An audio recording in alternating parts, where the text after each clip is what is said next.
All right, y'all. Welcome back. Welcome back to another episode of hashtag CB99 Talks. This is episode 85. Of course, I'm Combo Breaker 99. All right, y'all. Back with another episode. Back with another one again, y'all. Man, we had a good week. We've been having a pretty good week of fights. Going all the way back to last Wednesday, and that's pretty much what I'm going to do this whole episode. I'm going to just kind of sit back here and just kind of talk about all of the fights of the past week from Wednesday to the time of this recording, which is what, Tuesday? Yeah, I'm doing this on a Tuesday night. So yeah, I want to go all the way back and just talk about some different fights here, just to kind of go in, and talk about these different fighters that we need to look out for. So yeah, man, we had a pretty good week. Last weekend, the weekend before that, good fights. Marina Rodriguez, Jan Jana, and all of that. This weekend we had Mazo Maverick. Who else do we have? Gillian Robertson, stepping in to face JJ Aldridge. Good fights, and then we had the Bellator card, LFA card, and yeah, like I said, Invicta FC going back to last Wednesday. So yeah, man, I just want to kind of go back and review all of the fights, just kind of give you my take on what happened in case you missed them and which fights you need to check out. We'll go back to Wednesday, Invicta FC. Then there was one WMMA fight on the LFA card, LFA 126. Then Bellator, there was the Af Zaragoza fight versus Kira Batara, which it was kind of a crazy fight, man. I want to go back and talk about that definitely, man. But yeah, we'll go back in on those, and of course the UFC fights. And at the end of the show, I just want to discuss some new videos I'm gonna be working on. As far as just kind of looking at look at the bantamweight division. As far as UFC goes. The new fighters we need to be looking out for. All right. So yeah, man. Yeah, last Wednesday, Invicta FC, the card was solid. It was a good one. It wasn't their best card, of course, but it was definitely a good title fight. Karina Rodriguez was taking on Diana Toccato in a rematch. And, originally Toccato was fighting another opponent in the co-main event. But when her opponent pulled out, I think it was, what's her name, Souza? Yeah, Souza, Jennifer Souza, I think. Correct me if I'm wrong. She had pulled out. Toccato stepped up.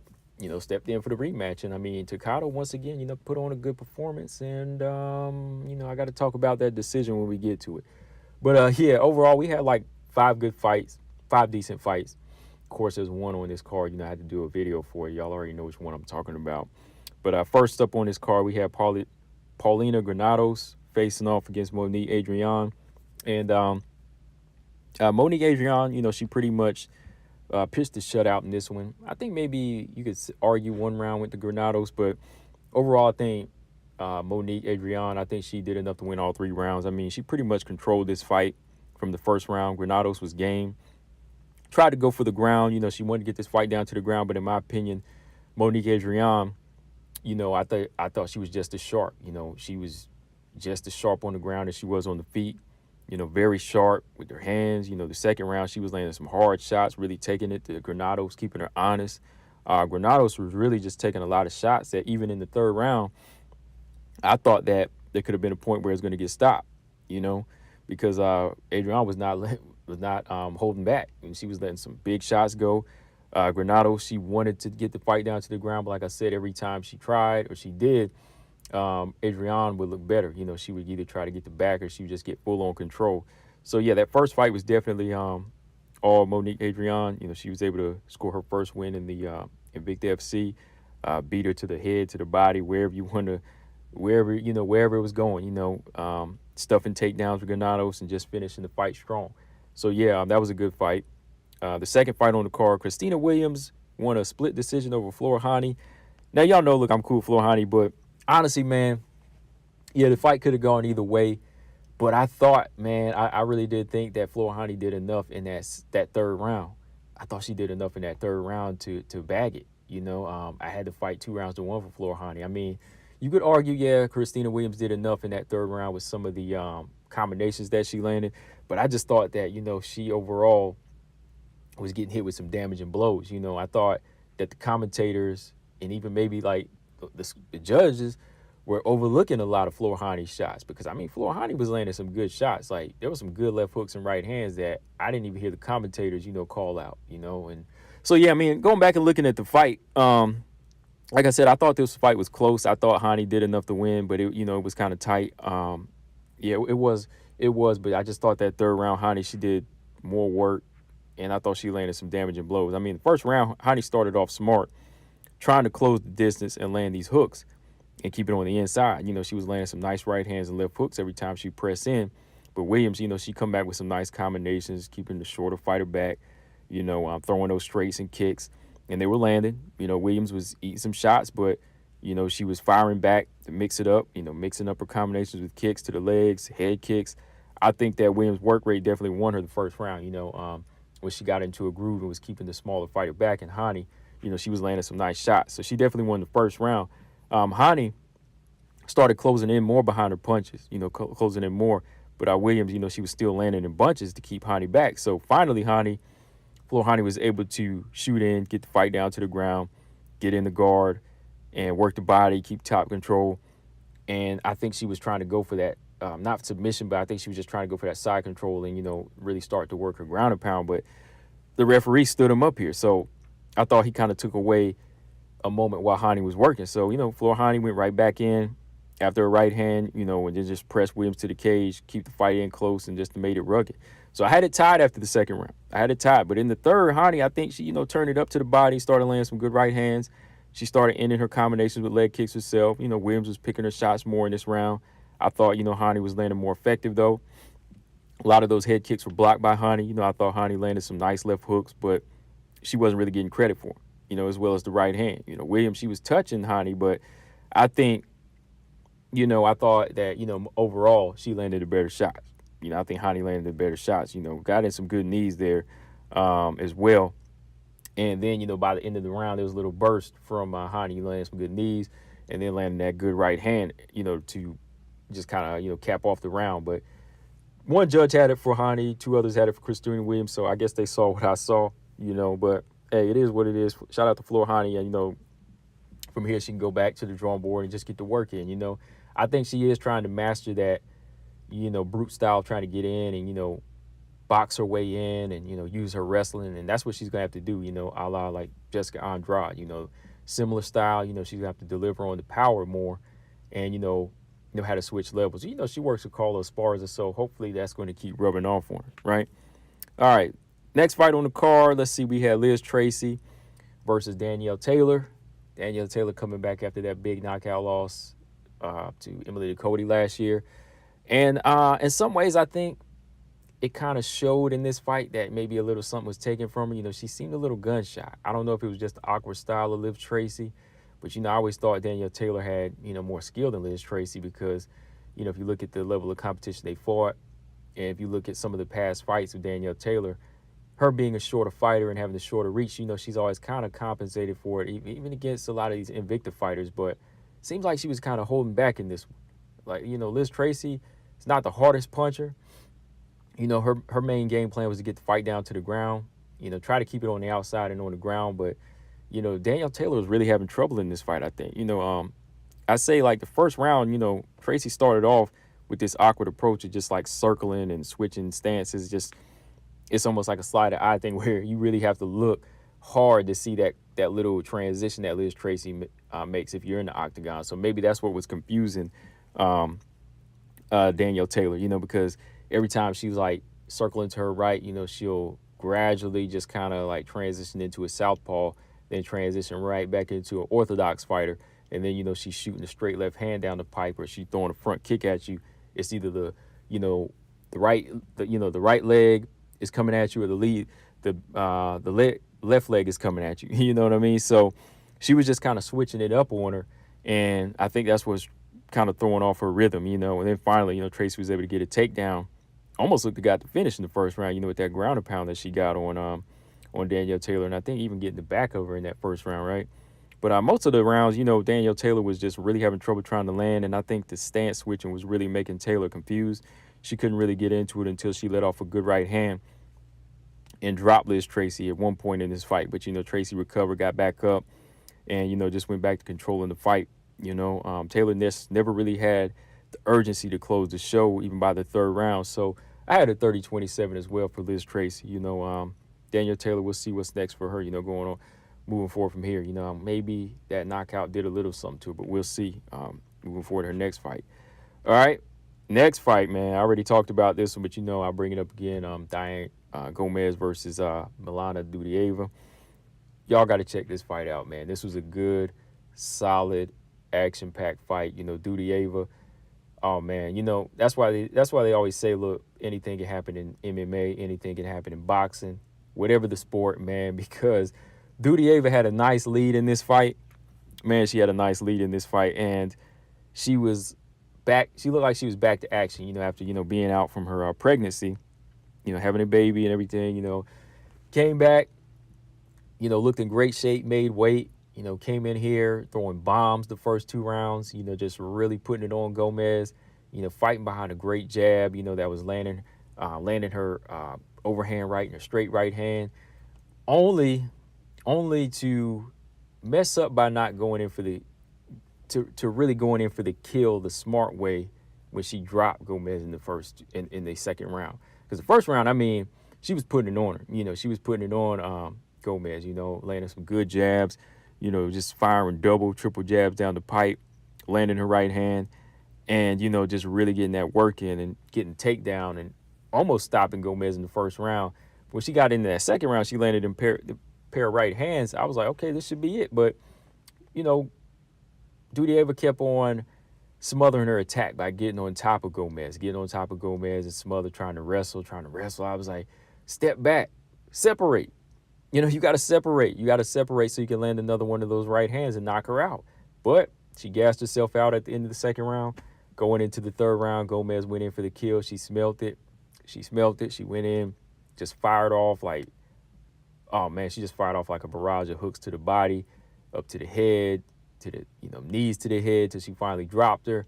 Referee was just letting this go on until finally, he stepped in and stopped it. So, yeah, man, this was definitely the fight of the night on the Invicta card, in my opinion. Even better than the main event. Shout out to Dutyava, shout out to Gomez for putting on that performance. I think it really just came down to Dutyava overexerting herself and not going in for the kill the right way, as far as, just landing the right hand again. Let your opponent stand up, load up that right hand once again, and boom, that's it. That's all you got to do, I think, she'll get that in her next fight, because she's always going to be packing that power, so she'll save it for the next opponent. I feel sorry for her next opponent that's going to come in after. But yeah, man, the main event on this card, Karina Rodriguez versus Diana Toccato. Man, this fight was close. This fight was a lot closer than I think a lot of people on my community post said. A lot of people thought Karina Rodriguez won. I ain't gonna lie, man. I could have seen Diana Toccato win in this fight, man. I just think Diana Toccato was really putting on a good, consistent, strength-based beating in this fight. I mean, Karina Rodriguez was boxing nicely, and I think she was doing well on these inside exchanges, but I really just like what Toccato was doing with the leg kicks, the leg kicks and just the pressure against the cage. I mean, if you look back at the first round, you could see that Karina wanted to box, but Toccato wanted to bang, and she was landing these kicks. Karina's right hand would land, a little bit behind the jab, but Diana Toccato, she closed distance, and she was landing some nice high kicks and inside kicks. Diana got the fight where she wanted. She was able to get the fight where she wanted. I mean, Karina managed to get back up, but I think that first round, she was already kind of setting the pace. Diana, you went into the second round fighting behind that calf kick, continue to attack the leg and just keep range well and make Karina miss a lot of those shots wide. Diana, I thought she pressured nice, got in some nice body lock to control Karina, get the fight back down again in the half guard and just control on top, and then just really keep the pace going with her kicks and her takedowns and take those first 2 rounds, I know this is probably where the pace changed for some people. I know I had it 2-0. I had it 2-0 for Diana Toccato going into the third round. But third round, Karina, she was taking more chances here, and that's where she usually succeeds. Like, her boxing is good on the outside, but when she starts to bang with you, Karina does land better shots. Her taking more chances, she was able to catch up and keep Diana honest a little bit here. Diana was still clinching and working big knees to the body, but Karina was, in the fight here. She was in the fight by the third round. I think Diana's pressing her was really starting to wear on her. She was showing that strength by kind of tossing her. But, Karina was able to bounce back up, use her range. Diana's knees to the body and the leg attack, to me, was still controlling. So I could see, okay, where some of y'all had it for Karina Rodriguez in the third, but I had it 3-0 right here. I basically had the fight won. I had it 3-0 for Diana Toccato looking at it. Maybe I'll look at it again, but I don't know. Fourth round, Karina, she started the pressure more here, landing her right hand, landing the clinch, use her own knees. Diana here, she was not landing with the same intensity. She did kind of seem to take it down a little bit. She was still landing some kicks, but Diana Toccato, she did get in another takedown, but Karina, I thought she managed to get out of danger, before any ground control time could take place. She was able to fight her off. This is where Karina turned it around. She won that round. You could kind of see it in her face that she knew she might have been down. She had that look like, I never know what's going to happen here. I know it's open score, but a couple of times Wednesday night, they had a few hiccups where they had to say, I meant this person, how they had to kind of switch it around. But going into that fifth round, I think Karina, she needed to finish to me. But, of course, going by the open score, and she didn't. So Diana Toccato, she had to turn it up. And she did. She started landing a few right hands, a couple leg kicks. But Karina, she was defending here more so, landing some hard body kicks. Karina's best work to me was actually on the inside, where she would land those right hands and elbows every time Diana would clinch up. And I think Diana Toccato kind of lost her momentum. She did in this round. That's why Karina started landing more. Diana was still game, but she didn't close out strong. So I think this is where Karina, she won the last round with that attack. But I had it 3-2 for Diana Toccato, but 3-2 for Karina.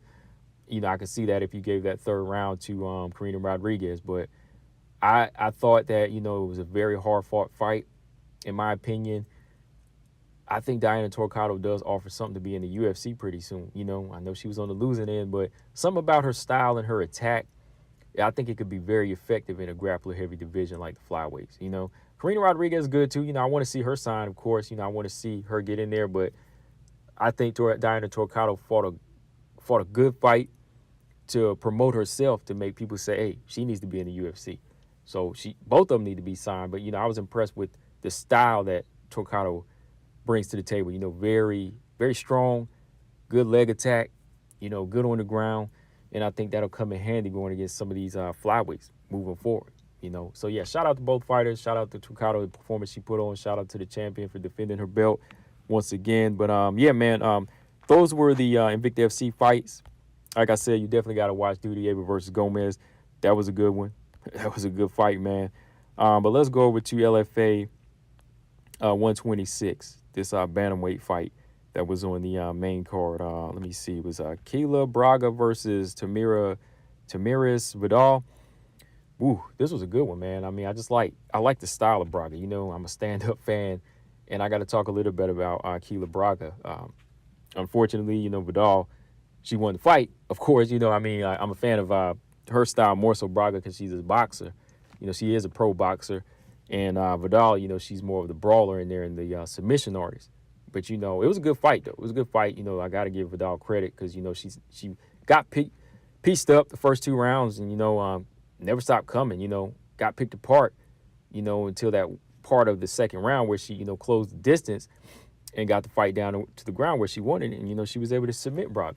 I thought Braba was comfortably winning, comfortably in her groove. But, again, this is MMA. You never know how it's going to go. This was like the Dutyava fight a little bit here, Braba, first round, she was using her boxing, keeping good range and just making Vidal miss. Every now and then, Vidal would get in a body kick or two. But for the most part, Braba was just sticking straight right hands and straight shots down the pipe, sticking and moving. Vidal was closing in with the right to make it dirty, but Braba was just too quick. She would break. I just love how Braba was using her angles here, just touching with the jab and cracking Vidal every time she tried to come in. She was stopping her in her tracks with front kicks to the body and good right hands. Like, you could see the power. Like, Braba would land these shots and, Vidal would just kind of freeze up, from a kick to the belly or something, Vidal, she did snag a takedown and almost got in a guillotine, but, Braba, she kept the pressure off of her neck and she was able to get out of it. So she was in no real danger. But it was in that last round, man, Braba, she went back to boxing, sticking and moving, looking good. Braba was staying light on her feet, get in and out to avoid the takedown attempts from Vidal. But, man, Vidal, she pushed her way into a clinch, got to the cage. You know, Braga was strong. You know, she was trying to break. She did break that first time, went right back to picking her shots, you know, picking Vidal apart. But Vidal got another takedown, got the full mount. But this is where I was impressed with Braga. You know, she was on her back. You know, she was on her back, but she was still fighting. You know, she never stopped hand fighting, and she was still dragging her way to the fence. Like, Vidal put the full mount on her, right? But Braga was still dragging her way to the fence, fighting off, you know, with one hand, she was not eating too many big shots here. She got her back to the fence. When she got her back to the fence, she was able to turn her hip, right? And when she turned her hip, she was able to escape. And she did like a push kick to knock Vidal back, but Vidal didn't go flying back. You know, Vidal was still locked in. She was still in like a already established leg lock, right? So Vidal locks in a heel hook just like that. Like when she kicks it back, she just says, "Okay, we're intertwined this way." Boom, she grabs Braga's leg, start twisting that heel hook, and Braga just tapped just like that. You know, I was like, oh man, you know. I didn't see it coming. It was just such a light-looking submission, but I guess the pain was there because Braga was like, oh, let go. You know, she was like, I'm done, you know. So, yeah, man, I shout out to Vidal. It was a good fight. I just thought that Braga, you know, she had the skill set in the stand-up game. And that's one thing I want to say. Like, this fight, it was a bantamweight. And I think that both of these fighters, they offer something for the UFC bantamweight division, which is another video I got coming soon. But, yeah, I think that Vidal, you know, was very tricky in this fight, but it was something about Braga's style. You know, I think Braga's style would be great for the UFC. I just think that, you know, even though she lost, there's a few things that, you know, if she polished up, like the way she, you know, this was just like one of those freak submissions, you know what I mean? Like, you were doing everything right, but then, boom, you know, your opponent happens to be in the right place and they get you, you know what I mean? Like, I can't really say she showed, like, a great deal of weakness, of course, just on the ground at that moment. But I think Braga offers a lot, man, moving forward if she could just tighten up, you know. She still, she looks good on the feet as far as her striking. And I think that's something that, you know, the UFC is going to need maybe after she works, you know, for another couple of years in LFA. Same goes for Vidal, you know what I mean? Like, if she tightens up, you know, even her defense, because even though she's, you know, gets her submission on the ground, she was getting hit a lot. You know, so we'll see where it goes for her from here. So, yeah, definitely check that fight out. I was on LFA 126, the main card. Last fight I want to talk about from, you know, let me see this one. No, this wasn't from Friday. This was actually Saturday. Yeah, not Friday, but Saturday, because Diana Asergova and Kira Batara. Yeah, this was actually playing on Saturday because I think I pulled it up while I was doing a live stream with y'all. Yeah, I pulled it up when I was doing a live stream. It was already like in the middle of the fight, so I just wanted to go back and talk about it a little bit. Yeah, Diana Asergova, you know, she moves on to 5-0 now against Kira Batara. Shout out to Kira Batara. You know, I've seen her fight before, man. She's been in the game for a minute, and, you know, I like this girl. You know what I mean? Like, she's still got a lot of work to do. You know, she's been around, hasn't fought like the best fighters. You know, I think she fought Paulina Granados a while back, and I think she beat her maybe 2 or 3 years ago. But I like her, man. You know, she comes to fight, and I mean, it's a little bit sloppy, but she'll be good. She pushes you, and that's what she did to Asergova, man. Asergova, you know, though she is ranked in the Bellator flyweight division at 5-0 now, you know, I think there's still a lot of work to be done with her, you know, with only 5 wins, you know, not the best competition here. But I think she handled Kira Batara the best that she could, you know what I mean? Like, Batara, from the jump, this girl rushes right in. I mean, I'm talking like I couldn't help but kind of just laugh because it was like Batara just rushed in like she was in a brawl, you know, like she wanted to get this fight down to the ground, and she took off almost sprinting at Diana Asergova to catch her off guard. And shout out to Diana. I mean, she defended the attack well. You know, Batara, she winds up pushing the fight to the cage, trying to get Diana down, but Diana just had the size and the strength here, and she was able to break a lot and just go to sticking and moving. You know, this helped her work on her striking. You know, granted, she didn't have that power that she did in that one knockout against Tara Graf, but she was landing some nice shots in this fight to try to keep Batara honest. But Batara, she ain't stopping. The first round, she kept coming, and she kept getting tagged. I mean, going into the second and third rounds, pretty much the same. You know, Diana was just really, like, controlling and outlanding with these combinations because Batara just trying to run in. She want to fight. That's all she wanted to do. She want to fight, get you to the ground, and try to, you know, ground and pound you, beat you up, and submit you. But Diana Sergova, she wasn't having it. You know, she was just controlling on her feet, using the longer strikes to keep that, you know, keep that range and keep that beam on her, you know, landing good shots on Batar. You know, Batar, very sloppy, man. Just very overall sloppy. You know, busted up by the end of the second round. Like I said, going into the third round, she ate a big right hand that almost knocked her out. I think it was in the end of the second or third round, but she ate a big right hand, and she looked about out, you know, because she was walking into a lot of shots. I mean, it was like watching, you know, this little Joe Frazier type machine, you know, without the actual skill of like Joe Frazier, but it was just like her tenacity and her that consistency of it was just like a train. You know, she was running at her a few times, and I was like, man, this girl wants to fight. But, you know, Diana Sergova said, no, we ain't going to do it like this. We're going to keep this thing on the outside, and, you know, I'm going to just piece you up. So, yeah, she did what she was supposed to do. You know, Sergova was still green in my eyes, and I don't know, like, how close she is to getting, like, a fight with Alima Lay at 5-0, or even, like, the champion Juliana Velasquez, or even Denise Kielholtz. Those are the best of the division. That's why it just seems like there's such a divide there. Like, when you see somebody that's like 5-0 in the UFC, they're unranked, right? That's what it is. But it's like with Bellator flyweight, there's just not as many.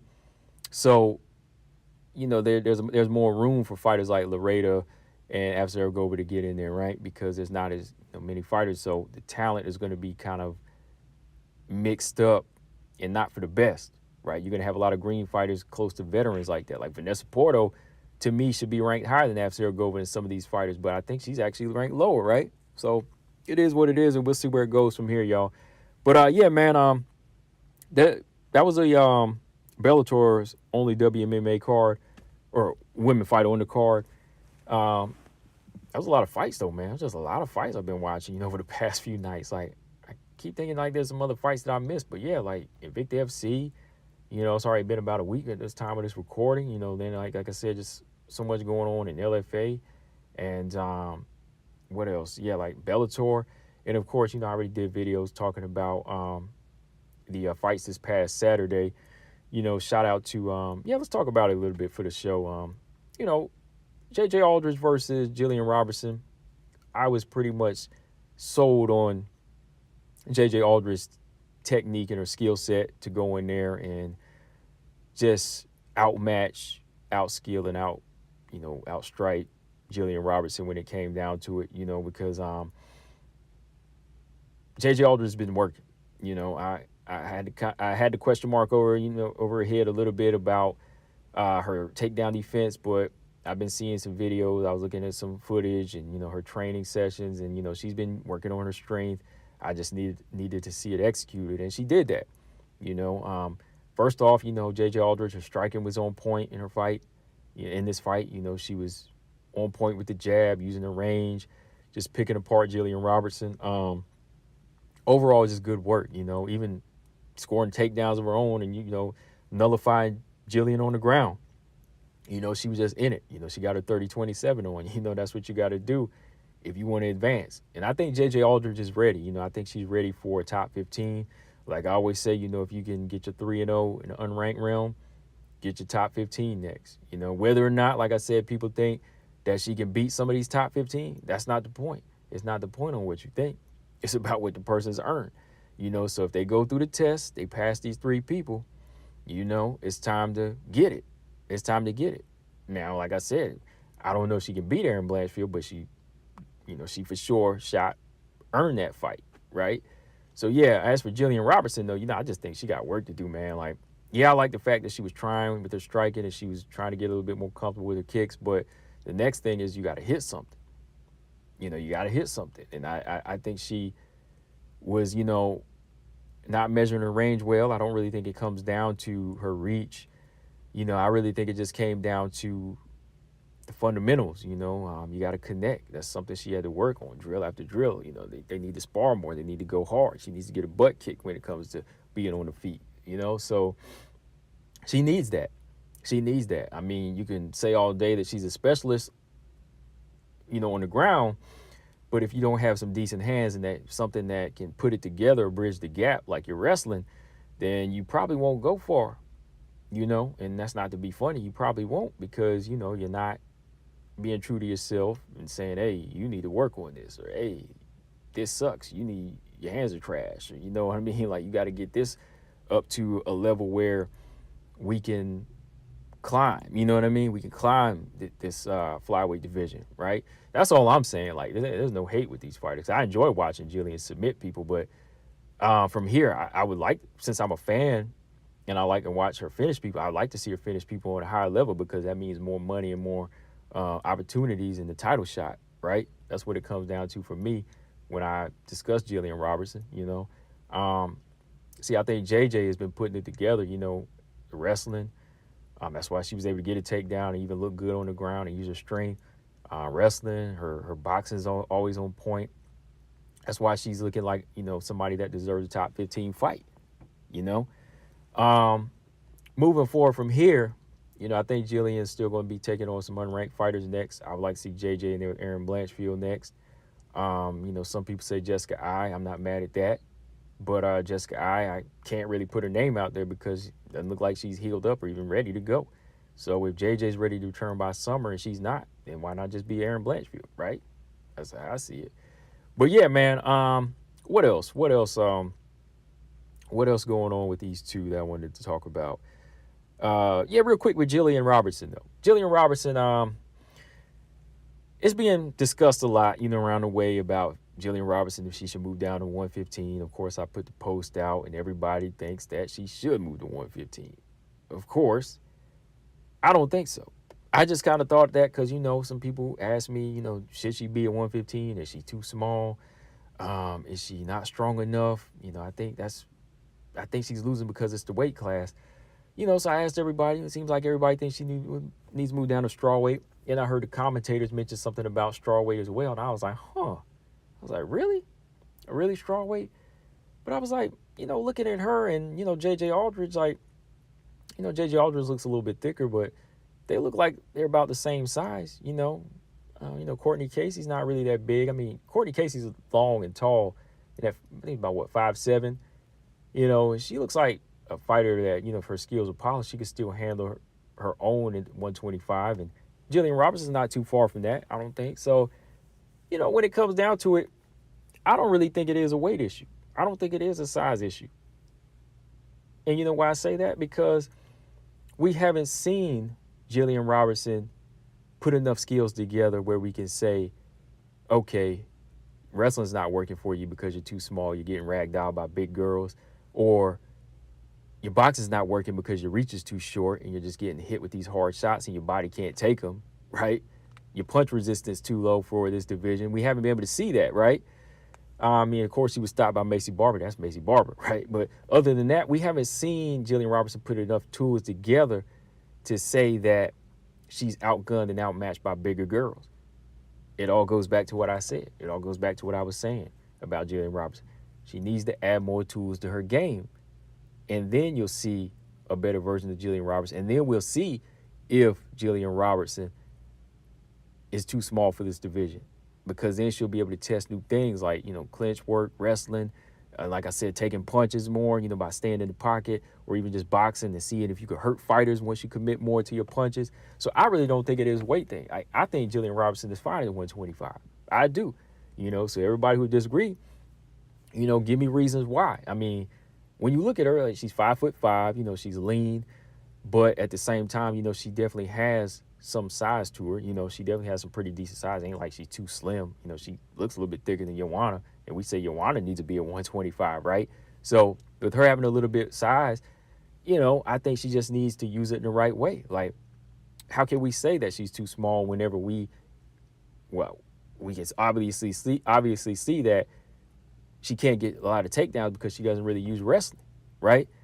I think it just comes down to her committing more to add more to her game, you know, polishing up her hands and bridging that gap of using her wrestling to get her takedowns, you know, working on her grappling and become a stronger fighter, because she could have got fighters down and submitted them or outstruck fighters like Taylor Santos and Miranda Maverick, but she was outgunned on the ground, but mostly basically because of strength. You know, if you look at how Taylor Santos was putting it on her and how Miranda put it on her, it was like, wow, you know, like, this girl needs more strength and she needs some strength and conditioning, like a strength and conditioning coach that could help her really build her, help just build her overall strength up, and maybe even help her on how to distribute her power, and work on her core, So I think Gillian Robertson is fine at 125. I think the weight is fine. I think it's just the skill sets. I just think it's the skill set. She needs to add more to her game. That's all it is. Now, if you look at somebody like Cynthia Calvillo, I'll argue all day and tell you she needs to be 115. You just see she looks like a 115er. To me, Cynthia Calvillo, she's already stepped it up at a higher level. You've seen how she was able to handle it. Like, she couldn't handle the size, the height, and the length of a Katlyn Chookagian. She could never get in on the reach or even outbox Katlyn Chookagian or even get her down to the ground, right? She couldn't even get her down to the ground. And then she couldn't even hurt or get the respect of Jessica Andrade. She literally said that it was like, whoa, when she got in there with Jessica Andrade. Like, you could see, like, she switched gears, like, oh, my God, this is Jessica Andrade coming at me. Like, this is a powerhouse. I don't think I can hurt her. Like, you could actually see it in the demeanor. So we know she didn't have that, and then she didn't even have the grappling. She didn't have the grappling to nullify these fighters, like the physical strength to get in, like the imposing size like a Jennifer Maia or a Lauren Murphy. So when you look at her, it's been tested. Like, the striking's not going to hang with the long fighters. The grappling's not going to hang with the strong fighters, long and strong fighters, So Calvillo's going right where she needs to be. Calvillo's going back down to 115. But Gillian Robertson, I really don't think it is like size with her. Her dropping down to 115, that might even hurt her. I know she's only 26, but shoot, that still might hurt her. I think that might hurt her chances of, having any type of success on the ground. So I think she's fine where she's at. It's all about the skills with Gillian Robertson. I mean, this might be a full-on video. I might chop this part out so we can talk about it, or y'all can talk about it in the comment section. But that's what I think. I think Gillian Robertson is fine where she's at. 125 is fine, and it's all about getting maybe, like I said, a strength and conditioning coach that's going to help her advance. Like, there's one I follow. He was former strength and conditioning coach for Errol Spence. Boxing champion Errol Spence. Blu-ray Fitness. Check him out on Instagram. He puts his fighters through some of the most intense strength and conditioning drills, like having like Errol do 700, 1,000 push-ups or sit-ups and these crazy pull-ups. Like, I just got exhausted looking at these workouts. But when he was with Errol, the strength, you could see the strength that he put in this guy, like how he would get stronger from the first round to the 12th round. Like, that's the type of strength and conditioning coach that you need, like, if you move up in weight, I think, or if you're lacking that strength to, take on grapplers. I think that Gillian Robertson needs that type of guy that can help push her and help her get stronger throughout fights, or just be strong in general, and help her distribute power, throughout her body, So, yeah, man, I think that's what it is, because there's just not enough tools that we've seen, like I said, to say, oh, this girl's too weak and too small for 125. No. Because you see how she'll submit the long, big girls that on the lower level. Like, she'll submit Molly McCann. She'll submit Priscilla Cachoeira. She'll submit Courtney Casey. She'll take down Paulina Bateo. And Paulina Bateo, look how thick her thighs are. She's like a good size 125er. You know what I mean? So I think on that low level, she's shown those skills is against those type of fighters, but there just needs to be more tools added to her game. That's all it is. I think she's fine where she's at. Not too far off from Andrea Lee's frame either, in my opinion. I think Andrea Lee's a bit longer and taller, but maybe by an inch or two, but not too far off. So yeah, man, that's my thoughts on Gillian Robertson. I think that G-Rob is fine at flyweight. I know a lot of y'all don't. Y'all gonna disagree, so give me some points on why. But I think my argument is pretty solid. You know what I mean? Like, once you see more tools from her and they still won't work for her, then I think it's time to move down. All right? So, yeah, man. Last topic for this show. No. Let's go back. Oh, yeah. Shout out to Miranda Maverick. We'll talk about it on this show a little bit as well. Miranda Maverick, she did her thing. I know it might not seem like a big statement maker to everybody, but, it should be because, a lot of people picked Mazo to win, I think, not on the community poll, but some of y'all thought that Sabina Mazo was going to head kick Miranda Maverick into oblivion, which she didn't. Some of y'all thought Miranda Maverick was hopeless, right? Y'all know what I'm talking about. Y'all thought Miranda Maverick was hopeless. Y'all thought she didn't have the skill to even beat Sabina Mazo, but she showed she did. And it was a statement maker, in my opinion, because of the fashion that she won it in. And again, like I said, proving people wrong. Coming back after a 2-fight losing streak, you got to make a statement by erasing some of the doubt that you had. And that's what she did. As for Sabina Mazo, I just think Sabina Mazo, man, like LFA is calling and Invicta FC is calling. There's still some work she has to do. I think on that lower level, she needs to kind of build up her work rate, her kill switch, go back in there and try to revamp herself, because when you're on the UFC level, you ain't going to really have time to think. Like Agapova, she took it to her. Alexis Davis, Miranda, they all took it to her because they're going for something else. They're moving. And I think, Sabina Mazo, if she wants to reach that level, man, she's got to go back to the drawing board. I mean, ain't nothing bad about it. I mean, Liana Jojua did. I mean, Mazo's still in her 20s, so why not? Liana Jojua, she got signed premature and, she's gone, she got cut. Now she's trying to work her way back. So I think Mazo at 0-3 in her last 3 fights, if she gets cut, that's just a sign of saying, hey, we got to work. It's like whenever you fail a class, right? You got to go back and study. So I don't think there's anything harsh from that. Miranda definitely showed that she had some good skills about her on her feet. Of course, like I said, that is Mazo, but that's what we wanted to see. I think Miranda maybe needs one more unranked fight before she gets her top 15. Adrian Lipsky, somebody like that. And we'll see where it goes from there. So, yeah, man, good flyweight fights last weekend. Let me see. What do we got this weekend coming up? We've got Corey McKenna, Elise Reed. We got Luana Carolina versus Molly McCann. I know some of y'all asked me to do a breakdown for those fights, which I might do a breakdown like on Thursday. Let me see. Corey McKenna, Elise Reed. We got Molly McCann and Luana Carolina. And those are the only women's fights that we got on this card, y'all. Yeah, those are the only women's fights we got on this card. This is the London card, right? Yep, London card. Patty Pimbless on this card, of course. Everybody loves him, right? But yeah, that's what it's looking like. So yeah, last topic. Yeah, I'm gonna be doing a video, man, and just talking about the it's more of a full-on topic. It's just more of a little announcement thing. I'm working on a video, man. I just want to talk about the bantamweight division and some fighters that the bantamweight division needs to keep it thriving, as well as I don't want to say just the fighters that are unsigned. I want to talk about the fighters that are already signed as well. I'm going to do like a top 7 video on the bantamweights that's going to help the UFC bantamweight division thrive. Signed and unsigned. Signed and unsigned.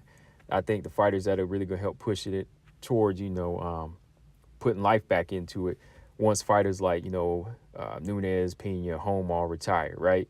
Konoskaya, Kiliveria. Once they all retire, I see like a group of a crop of bantamweights coming up. I'll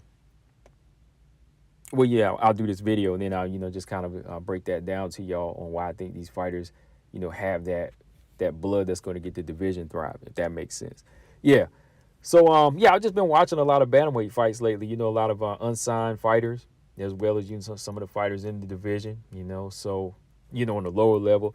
And I was just like, we need to see more of these fighters. Like, we need to see more of these fighters that are in the UFC fighting consistently at 135. And we also need to see these other girls that I'm talking about, which I'll bring up in this video, these ones that aren't signed that need to be signed ASAP. And y'all already know one of them. Let's put it that way. Y'all already know one of the fighters I'm talking about that needs to be signed to 135 ASAP, because this division is pretty dry. I mean, even with Pena winning the belt, yeah, it definitely wakes it up in a different light now. It puts it in a different light, since Nunez's reign is over for now. But it still needs to grow, man. We still need some new fighters once they all retire, like whenever Holmes retired, like I said. So yeah, I'm coming with that video. Do a top 7. So yeah, man, that's pretty much all I got on this episode, guys. Yeah, it is fight week, so I'll be doing, videos of predictions for, these fights coming up this weekend. Next week's episode, we'll be talking about, of course, Jennifer Maia, Manon Firo, and JoJo Wood and Alexa Grasso. We'll say that for the next one. So yeah, man. Final thoughts on this episode. Yeah, I think it just comes down to a lot of these fighters in the lower part of the flyweight division and fighters in general, where they have to really understand how important it is to put more than one skill set together. You just can't be a specialist your whole life or your whole in the division forever. You know what I mean? Especially if you're not like a freak of nature with it. You know what I mean? Like if you're not like this striker with freakish speed and work rate and stamina, or this striker with freakish power, or this, submission artist with physical strength where you can just slam people and get them out of the way. If you're not that type of specialist, then you have work to do. You have to add more tools to your game, right? Because if you haven't advanced and your resume is still looking the same and you ain't ranked, I think you need to start questioning yourself or getting with the right people to say, hey, what do I need to work on? What is it I lack? Why am I still unranked? And they'll tell you. That's like on this channel, I'll tell you. You know what I mean? Like I said, I'm a fan of fighters, but I'm not a yes man where I'm going to just say, oh, yeah, this person's perfect. This person is a 10, and that person's like 7 and 9. You know what I mean? Or they're unranked, and I'm going to keep saying they're the best in the world. No, I ain't going to say that because I'm a fan of the fight game first. You know what I mean? Like, I ain't going to disrespect you and call you crazy names, but, if I see this person's lacking this, then I'm going to say it. You know what I mean? Because that's what's real, right? So, yeah, man, that's what it is, y'all. Also, another video I got coming. I'm working on this video. Y'all brought it up. Well, I brought it up, and y'all, we kind of talked about it in the live stream. A specialist versus a one-dimensional fighter. What's the difference? The specialist and one-dimensional mean the same thing? Well, we'll talk about it. We'll talk about it in this video I got coming, y'all. So, yeah, make sure y'all subscribe to the YouTube channel, Combo Breaker 99. Subscribe to this show, hashtag CB99 Talk, on Spotify, Stitcher, Google Play, iTunes, Tuned In, all of that. And, yeah, just do that, guys, and leave a good review for me. Like I said, if y'all do that, subscribe and hit the thumbs up. I keep talking WMMA with y'all because I'll show y'all appreciate it, right? So, yeah, like always, guys, Combo Breaker 99. I am out. I'll see y'all in the next one. Subscribe. Peace.